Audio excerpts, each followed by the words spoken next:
The first part of the lesson would be to register everybody, make sure everybody's there and everybody's happy, and if there's any questions. I would then do a bit of a starter question, so just to again wait for other students to come in who are having some technical problems. Then I would do the main bulk of the lesson, so I would teach a topic using the shared screen on Zoom so they can see the PowerPoint as they would do in the classroom normally. And then I would set them some questions to do, and I would stay on the Zoom in that instance to give them support, go through any questions that they have. I use a visualizer so I can show them my working, again as I would do in the classroom, so they can see exactly how I would work and they can see ask any questions. And then once I'm happy that they've learned a topic well, then I would give them some independent work to do. And then the next lesson we would come back and we would mark that, answer any questions, and then we would move on. So it's quite nice. We've got into a bit of a routine of how the lessons work.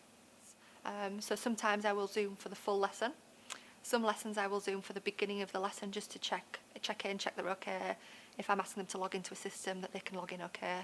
And then some lessons I will leave them to do an independent task, especially for the older years where they're a little bit more independent, and I think that would benefit them a bit more. Some of the good things that have come from it, lots of group work, so the students seem to really like the group work that we do. In maths it's quite tricky in lessons to do lots of group work because of the nature of the subject. But since we've been in remote learning, I'm able to put them into groups using the function on Zoom. I'm able to visit the groups individually so I can see what they're talking about, make sure they're okay, and see how they're getting on answering the questions. So that's been a really good thing. I think that will be one thing that I will take forward, is to try and incorporate more group work into my lessons going forward.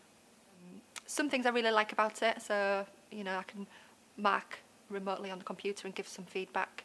I do miss marking in books because I prefer to sit down and write lots of things, and that's quite difficult. But personally it's been good. We've adapted well as a school. We've had lots of support from Justin and head of year and things like that, so yeah, it's been good.